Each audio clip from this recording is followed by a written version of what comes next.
మనోజ్, నువ్వు నా బిడ్డవి. లక్ష్మీ ప్రసన్న, విష్ణువర్ధన్ బాబు, మనోజ్ కుమార్. నిన్ను ఎలా పెంచానురా నేను? అందరికంటే నిన్నే గారాభంగా పెంచానురా. నీకే ఎక్కువ ఖర్చు పెట్టి చదివించాలని ప్రయత్నం చేశానురా. నువ్వు ఏది అడిగినా నేను నీకు ఇచ్చానురా. కానీ ఈ రోజున నువ్వు చేస్తున్న పని బిడ్డల గుండెల మీద తంతారంటారే, అలా తన్నేవరా.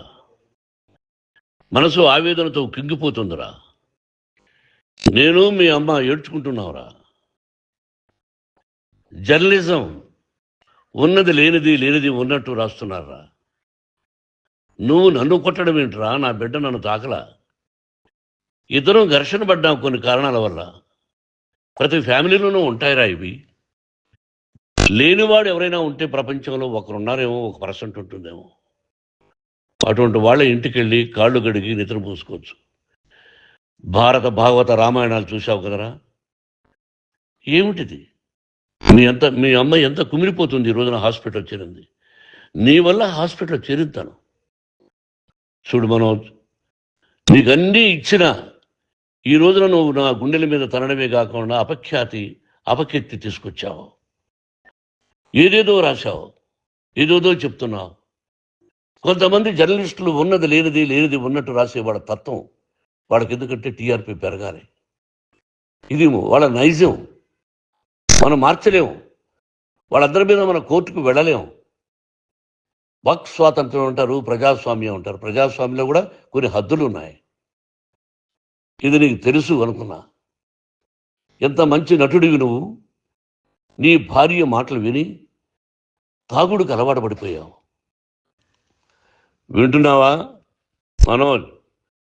ఎవరిని నమ్మాలో ఎవరిని నమ్మకూడదో పరిస్థితి తీసుకొచ్చావు. విద్యాలయాలు ఎంత గొప్పవిరా. మనం 25% కులమతాలకు అతీతంగా ఫ్రీ ఎడ్యుకేషన్ ఇస్తున్నాంరా. క్యాస్ట్ అనేది తీసేశాను రా 92లో ప్రాస్పెక్ట్స్లో. నువ్వు చదువుకున్నావురా. అక్కడ చదువుకున్న బిడ్డలు IAS, IPS అయ్యారా. ఎంతోమంది గొప్పవాళ్ళు అయ్యారా. నువ్వు నటుడుగా ఎంతో గొప్పవాడివి. తాగుడికి అలవాడబడి నువ్వు నీ భార్య ఇంట్లో బిహేవ్ చేస్తున్న విధానం ఆ భగవంతుడు సర్వేశ్వరుడు తెలుసు. భగవంతుడు చూస్తున్నాడు రా. నేను తప్పు చేసినా, నువ్వు తప్పు చేసినా, ఎవరు తప్పు చేసినా. ఎంత అవకాశం ఇచ్చావు మాట్లాడుకునేదానికి అందరికీ. ఇన్ని సంవత్సరాల్లో మన విద్యాలయాల్లో ఒక్క తల్లి కానీ ఒక తండ్రి కానీ ఏమైనా చెప్పారా? ఆ బిడ్డలు మన బిడ్డలు రా. మీరెంతో నాకు అక్కడ ఉన్నవాడు కూడా నా కూతుర్లు, నా కుమారులు. ఎంతమందికి ఫ్రీ ఎడ్యుకేషన్ ఇస్తున్నావు. వాడి దగ్గర ఏది ఆశించరా. నువ్వు ఎందుకు ఇలా తయారైపోయావు? ఎందుకు ఇంట్లో ఉండే పని వాళ్ళందరినీ కొడుతున్నావు? పనివాడు వాడు పని చేసుకోవడానికి మన ఇంటికి వచ్చాడు రా. ఆ పనివాడిని కొట్టడం చాలా మహాపాపంరా. నేను వేరురా. నేను దండించడం వేరురా. నేను ఎవరిని ఆ చిన్న వాళ్ళని కొట్టి ఇచ్చేసి చేయలేదురా. సినిమా ఇండస్ట్రీలో మోహన్ బాబు కొడతాడు, తిడతాడు అంటే అది షూటింగ్లో జరిగి ఉండొచ్చేమో. కానీ ఇంట్లో ఉండి 10 సంవత్సరాల నుంచి 20 సంవత్సరాల నుంచి పనివాళ్ళు ఉన్నారు. నేను ఇంట్లో లేని సమయంలో వాళ్ళందరినీ కొట్టి వాళ్ళ ఫోన్ లాక్కొని ఒకడైతే చచ్చిపోవాలి. వాడు పోలీస్ కంప్లైంట్ ఇచ్చి ఉండొచ్చు. నేను వద్దు అని వాడిని బతిమాలాడు. పోలీస్ కంప్లైంట్ కూడా ఇవ్వలా. ఇంకైనా నువ్వు నీ భార్య మారి బయట ఉండండి రా అన్నాను నేను. లేదు డాడీ, తప్పు చేయలేని ఒకసారి వచ్చావు, మళ్ళీ తప్పు చేశావు, మళ్ళీ వెళ్ళావు, మళ్ళీ ఈసారి తప్పు చేయనన్నావు. ఏమండి వీడు తప్పు చేయడం అని మీ అమ్మ చెప్పింది. ఇంట్లో పెట్టుకున్నా. మళ్ళీ నువ్వు చేస్తున్నది, ప్రతిరోజు నువ్వు తాగుతున్న విధానం నీకే తెలుసు. ఇది ప్రజలు నమ్ముతారా లేదా అనవసరం నాకు. నేను నీకు చెప్తున్నా, ఇంతటితో ఫుల్ స్టాప్ పెట్టాలి. 3 రోజుల నుంచి రకరకాలుగా రాస్తున్నప్పుడు నా మనసు ఆవేదనతో ఉంది. మళ్ళీ చెప్తున్నా, Mohan Babu university is greater than temples. Greater than temples. బిడ్డలను కాలేజీలో చేర్చుకునే ముందు చెప్తారు, అన్నయ్య ఎంత ఉంది యూనివర్సిటీ రూల్స్, ఇది మా పద్ధతి, మీకు ఇష్టమైతే చేర్చండి. గవర్నమెంట్ బిడ్డలను గవర్నమెంట్ ఏమిస్తుందో ఇంత పర్సంటేజీ వాళ్ళకు కూడా మీ దగ్గర ఎందుకు డబ్బు తీసుకుంటున్నాం అంటే దానికి అర్థం పరమార్థం చెప్పాము. దొంగతనంగా తీసుకోలేదు, ప్రతిదానికి చెక్కులు ఉన్నాయి, అది అకౌంట్ ఉంది. దానిలో తప్పులు జరిగితే డిపార్ట్మెంట్ ఉంది. కాలేజీలో ఏదైనా తప్పు జరిగితే గవర్నమెంట్ ఉంది. ఇవన్నీ నీకు తెలుసు. ఈ రోజున ప్రపంచంలోనే నెంబర్ 1గా చేయాలని మీ అన్న కష్టపడి ఇతర దేశాల్లో నెంబర్ 1 యూనివర్సిటీ టైఅప్ చేశాడు. ఈ రోజు నువ్వు చేసిన విధానం ఏమిటి? నువ్వే ఒకప్పుడు నాకు ఇవి ఏమొద్దు, నేను యాక్టింగ్ అన్నావు. ఈ రోజున ఏం చేస్తున్నావు? విద్యాలయాల మీద పడ్డావు. తల్లిదండ్రులు చాలా గొప్పవాళ్ళరా. కొంతమందికి డబ్బు కట్టలేకపోవచ్చు, కట్టని వాళ్ళకు కొంత సహాయం చేసాం. అంతా సహాయం చేయలేము. బ్యాంకుల్లో డబ్బు కట్టాలి, లెక్చరర్స్కి డబ్బులు ఇవ్వాలి, యూనివర్సిటీ బ్రహ్మాండంగా నడపాలంటే మంచి లెక్చరర్స్ కావాలి. ఇవన్నీ తెలిసి చేస్తున్నావురా 32-33 సంవత్సరాల నుంచి. అది పక్కన పెడితే అందరినీ కొట్టడానికి వస్తావు, మీ అన్నం తిడతావు. ఒక వ్యక్తి వినయ్ గారనే ఆయన వ్యక్తి హెల్ప్ చేయడానికి వస్తే ఆ వినయ్ ఎవరు లజ్జాగుడికి చంపేస్తాను వాడు అన్నావు. ఇవన్నీ ఎంత తప్పురా? అంటే మీ నాన్నగారికి ఎవరు సహాయం చేయడానికి వస్తే వాళ్ళందరినీ లజ్జా కొడుకులు అంటావు, చంపేస్తానంటావు. మీ అన్నను చంపేస్తానన్నావు. చంపరా చూద్దాం మీ అన్న. నేనే అన్నా. తాకరా నీ ధైర్యం ఉంటే అన్నా. ఎంతమందిని చంపాలనుకుంటున్నావు? ఎంతమందిని చేయాలనుకుంటున్నావు? నువ్వు ఏం సాధించాలనుకుంటున్నావు? ఆలోచించుకో. ఈ ఇంట్లోకి అడుగు పెట్టడానికి నీకు అధికారం లేదు. ఇది నా కష్టార్జితం. మా నాన్నగారు 10 రూపాయలు 10 పైసలు కూడా ఇవ్వలేదురా. మంచి జన్మనిచ్చాడు మా నాన్నగారు. మద్రాసుకు వెళ్ళి వీధుల్లో అడుగు తిన్నాను రా. ఒక పూట కూడా భోజనం లేకుండా అడుగు తిన్నాను రా. న్యాయంగా మోహన్ బాబు తిడతాడు కొడతాడంటారు కానీ మోసగడనం లేదురా. నీట్ పార్లమెంటేరియన్గా బయట వచ్చాను రా. నువ్వు నా పరువు ప్రఖ్యాతులు మంట కలిపావు. ఏమిటి నేను చేసిన అన్యాయం? నీకు జన్మనిచ్చాను, అదా నేను చేసిన పాపం.